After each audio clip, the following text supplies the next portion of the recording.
चलिए जानते हैं मध्य प्रदेश की 25 बड़ी खबरों को सिर्फ 10 मिनट में। लेकिन उससे पहले वीडियो को लाइक और चैनल को सब्सक्राइब जरूर करें। छिंदवाड़ा में शराब के नशे में स्कूल पहुंचा शिक्षक सस्पेंड। छिंदवाड़ा जिले के हर्रई विकास खंड अंतर्गत एकीकृत माध्यमिक शाला राधा देवी में पदस्थ माध्यमिक शिक्षक राजेंद्र खोबरा गड़े को शराब के नशे में स्कूल आने के आरोप में निलंबित कर दिया गया है। जनजातीय कार्य विभाग के सहायक आयुक्त सतेंद्र सिंह मरकाम ने शुक्रवार को यह कार्रवाई की। ग्रामीणों और पालकों की शिकायत थी कि शिक्षक अक्सर नशे की हालत में स्कूल पहुंचते थे और बच्चों की नियमित पढ़ाई नहीं कराते थे। आरोप है कि वे स्कूल परिसर में ही सो जाते थे तथा मध्याह्न भोजन सहायिका से अभद्र व्यवहार करते थे। विभाग ने मामले में विस्तृत जांच के आदेश जारी कर दिए हैं। दमोह पन्ना मार्ग पर बस ट्रक की भिड़ंत। दमोह पन्ना मार्ग पर हटा थाना क्षेत्र के लुहारी गांव में शनिवार सुबह करीब 11 बजे यात्री बस और ट्रक के बीच टक्कर हो गई। हादसा निर्माणाधीन सड़क पर क्रॉसिंग के दौरान हुआ। बस दमोह से हटा की ओर जा रही थी जबकि ट्रक हटा से दमोह की दिशा में आ रहा था। टक्कर के बाद कुछ समय के लिए सड़क पर जाम लग गया और यात्री घबरा गए। सूचना मिलते ही पुलिस मौके पर पहुंची और लगभग आधे घंटे की मशक्कत के बाद यातायात बहाल कराया। प्रारंभिक जांच में सड़क की संकरी लेन और लापरवाही को कारण माना जा रहा है। सिंगरौली में ओवरलोड खनिज परिवहन पर प्रशासन की कार्रवाई। सिंगरौली जिले में अवैध और ओवरलोड खनिज परिवहन के खिलाफ प्रशासन ने सख्त कार्रवाई की है। कलेक्टर गौरव बैनल के निर्देश पर खनिज और परिवहन विभाग ने निवास चौकी क्षेत्र में संयुक्त जांच अभियान चलाया। जांच के दौरान 3 हाइवा वाहनों को रोका गया। इनमें गिट्टी और रेत निर्धारित क्षमता से अधिक पाई गई। दस्तावेजों के सत्यापन में नियमों का उल्लंघन स्पष्ट हुआ। तीनों वाहनों को जब्त कर पुलिस चौकी में खड़ा कराया गया है। संबंधित संचालकों के खिलाफ खनिज अधिनियम के तहत आगे की कार्रवाई जारी है। युवक ने चौकी में तोड़फोड़ की मेज पलटी। छतरपुर के छत्रसाल चौराहे स्थित पुलिस चौकी में शुक्रवार को एक युवक ने घुसकर तोड़फोड़ की। प्रत्यक्षदर्शियों के अनुसार युवक शराब के नशे में था और उसने चौकी के अंदर रखी मेज पलट दी तथा अन्य सामान क्षतिग्रस्त कर दिया। घटना के समय चौकी पर कोई जिम्मेदार पुलिसकर्मी मौजूद नहीं था, जिससे सुरक्षा व्यवस्था पर सवाल उठे हैं। सूचना मिलने पर पुलिस मौके पर पहुंची और आरोपी रानू तिवारी को गिरफ्तार कर सिविल लाइन थाने ले गई। उसके खिलाफ विभिन्न धाराओं में मामला दर्ज कर आगे की कानूनी कार्रवाई की जा रही है। मुरैना के पेट्रोल पंप पर कर्मचारी से मारपीट। मुरैना जिले के नूराबाद क्षेत्र में नेशनल हाईवे 44 स्थित करहधाम फीलिंग सेंटर पर शुक्रवार रात 4 युवकों ने पेट्रोल पंप कर्मचारियों से मारपीट की। आरोपी नीले रंग की कार से हूटर बजाते हुए पहुंचे थे, जिस पर अम्मा प्रशासन लिखा हुआ था। बताया गया कि एक युवक के हाथ में राइफल भी थी। कर्मचारियों से विवाद के बाद उन्होंने मारपीट की और मौके से फरार हो गए। पूरी घटना सीसीटीवी कैमरे में कैद हो गई है। पुलिस कार नंबर और फुटेज के आधार पर आरोपियों की तलाश कर रही है। पुलिस ने कंटेनर में भरे 32 गौवंश मुक्त कराए। पन्ना जिले में अवैध गौवंश परिवहन के खिलाफ पुलिस ने विशेष अभियान के तहत कार्रवाई की। देवेंद्र नगर थाना क्षेत्र के अमछुई जंगल मार्ग पर एक संदिग्ध कंटेनर को घेराबंदी कर पकड़ा गया। कंटेनर में 32 बैल और बछड़े क्रूरतापूर्वक भरे पाए गए। वाहन और गौवंश की कुल कीमत लगभग 28 लाख रुपए आंकी गई है। पुलिस को देखते ही चालक वाहन छोड़कर जंगल की ओर फरार हो गया। काफी तलाश के बावजूद वह पकड़ा नहीं जा सका। जब्त गौवंश को सुरक्षित स्थान पर भेजकर आगे की कानूनी प्रक्रिया शुरू की गई है।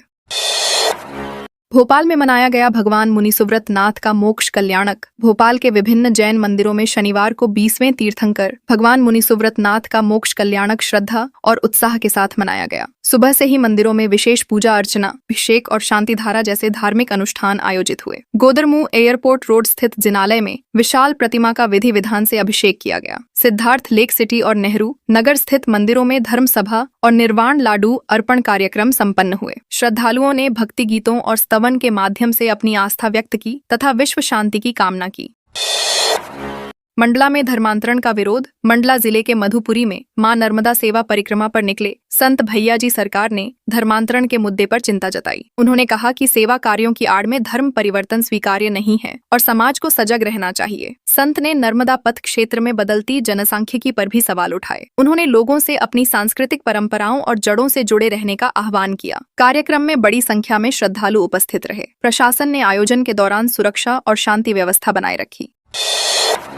टीकमगढ़ में बिल्डिंग की छत पर आग। टीकमगढ़ में कलेक्ट्रेट रोड स्थित एक बिल्डिंग की छत पर शुक्रवार देर रात आग लग गई। सूचना मिलते ही दमकल और कोतवाली पुलिस मौके पर पहुंची। आग की लपटें दूर से दिखाई दे रही थीं, जिससे आसपास के लोगों में दहशत फैल गई। दमकल कर्मियों ने समय रहते आग पर काबू पा लिया, जिससे कोई जनहानि नहीं हुई। बिल्डिंग के निचले हिस्से में मिठाई की दुकान संचालित होती है, जो घटना के समय बंद थी। प्रारंभिक अनुमान है कि पास से गुजर रही बारात की आतिशबाजी की चिंगारी से आग लगी होगी। जांच जारी है।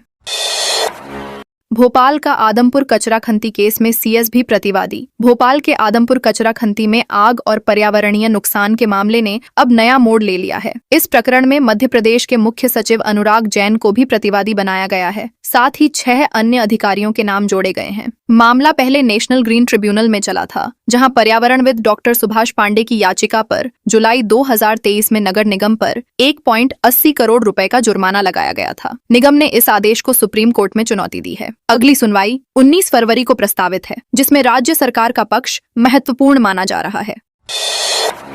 कुबरेश्वर धाम में 15 मार्च तक नहीं बांटे जाएंगे रुद्राक्ष। कुबरेश्वर धाम में 15 फरवरी से 15 मार्च तक रुद्राक्ष वितरण पर रोक रहेगी। 20 फरवरी तक चलने वाले रुद्राक्ष महोत्सव को कथावाचक पंडित प्रदीप मिश्रा ने ग्रीन शिवरात्रि नाम दिया है। आयोजन में देश भर से श्रद्धालु पहुंच रहे हैं और शुक्रवार रात तक लाखों लोगों की उपस्थिति दर्ज की गई। संभावित भीड़ को देखते हुए प्रशासन ने कड़े सुरक्षा इंतजाम किए हैं। 1235 पुलिसकर्मी, 256 सीसीटीवी कैमरे और ड्रोन से निगरानी की जा रही है। 10 एकड़ में भोजनशाला बनाई गई है तथा यातायात के लिए वैकल्पिक मार्ग तय किए गए हैं।